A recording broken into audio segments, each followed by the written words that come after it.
Leave a like and subscribe in the next 5 seconds if you want one of these puppies. Yo, what's going on guys? It's Westdrum here, back with another video, and in today's video, I made my own pickaxe in Strucid. But before we get into it, I'm gonna have to ask everyone to leave a like, subscribe, and turn on notifications so you never miss my uploads. But anyway, let's hop right into it. Okay guys, so I'm on Phoenix Sign's Twitter, or the creator of Strucid, and basically he tweeted out a couple days ago saying this: want to make a textured pickaxe for Strucid? Download the pickaxe mesh and template here. He provided 2 links and then says reply with pictures of your textured pickaxe and I'll damn you if I like your skin. So for the first picture, it's kind of a default pickaxe, not really interesting. The second one's a galaxy pickaxe, which has actually already been introduced into the game, and I think I actually own it. But basically, if we scroll through this tweet, we have so many different pickaxe choices. We have this one. Someone made this actually in the game with this template. We have a llama pickaxe. I'm not sure why they made that one. We have this eyeball one, and then we even have some default like solid color ones. So this one's like a darkish pink. We got a pretty really dark pink, and then we got a teal color. Or is that a silver? It kind of looks like a silver pickaxe. Overall, there are some pretty good choices made by fans down below. Basically, if you want to get it, you basically click these 2 links. The first link being pickaxe.rbxm, which is the actual studio model of the pickaxe. The second one being the white template, which you insert directly into the mesh, which makes it what it looks like, you know, the white tip and the wood bottom. If you didn't have this white template, it'd literally be a gray solid pickaxe. No texture, no real color. It looks pretty ugly. So now that you guys know all of that, we're gonna move over to paint.net and actually make our pickaxe, and then we're gonna import it into Studio. So here we are on paint.net with the overall just white pickaxe. It doesn't look that good, but I had already made a pickaxe actually for this video right here. It's called Hot and Cold, with a little kind of darkish wood tint, like a hot and cold sort of style top of the pickaxe, because it kind of looks like some lava and some ice potentially. And I was pretty proud of this pickaxe, but I want to show you guys exactly how to make it right in this video. So I went on Google and actually found a green gradient, which I personally love. We're gonna go ahead and copy it and paste it into another layer with our white pickaxe. Now that we got both of these layers in here, we want to move back to this one and Control-Alt-Click the white top. So we have the white top only selected.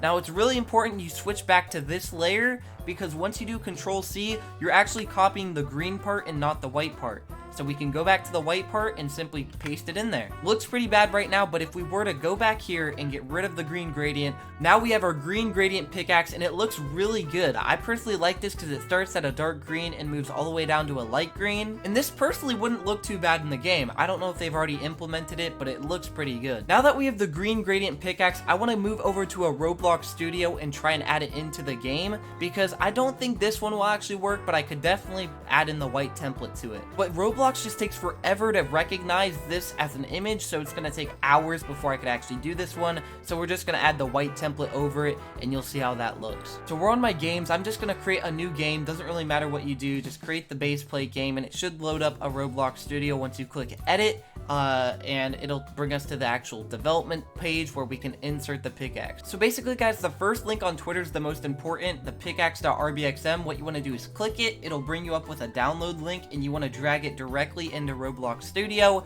and this will bring up the actual pickaxe right here that you can see. It's basically a mesh with a few texture and mesh links. And actually, this is like a little gray gravel sort of look, and it's not that pretty. We want to add the white one in so you guys can see. So basically, to add it into the texture, you want to click this and go to add image. This way you're allowed to choose from any file that you have. I'm personally going to do the white template. There we go, and create. Hopefully this works out. We're praying it does. There we go. There's our white pickaxe right there. It looks really good. Now we can actually go ahead and duplicate this and move it to the side in order to add our green gradient pickaxe. So what we're going to do now is we actually have to go back and save this green gradient pickaxe to just green gradient. I'm going to do it. You know, while we're at it, we're going to also save the hot and cold pickaxe as well. Hot and cold.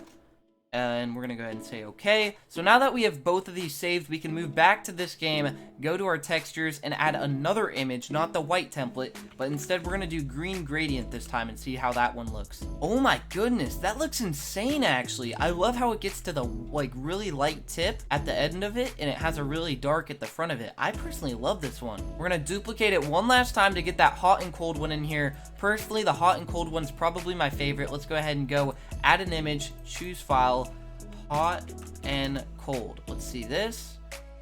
hope this one turns out well.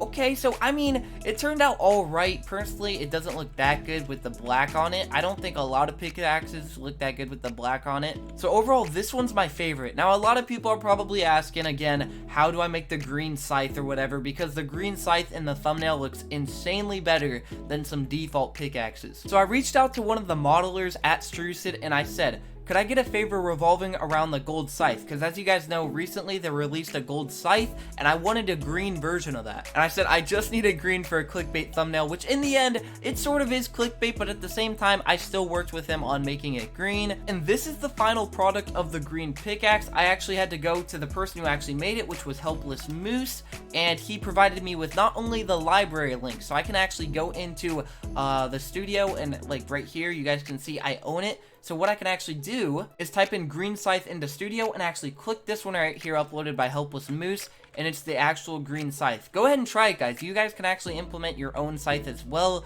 and this exact one, since Helpless Moose pretty much made it open to everybody. But it honestly looks insane, guys. I'm so proud of how this one turned out, and the overall coloring looks insane. I love the color differences between the 3 different light green, semi-dark green, and then the really dark green. I think that's perfect. I mean, I'm really hoping this video was informative enough to help you guys out make your own pickaxe. Again, this one right here actually took a little bit of convincing to overall get it from the actual modelers, but these ones you can make pretty easily by following the steps I provided in this tutorial sort of styled video. I didn't really want it to be a tutorial, but I guess it just turned out being that way. Anyway, I hope you guys enjoyed, and I'll see you guys in the next one.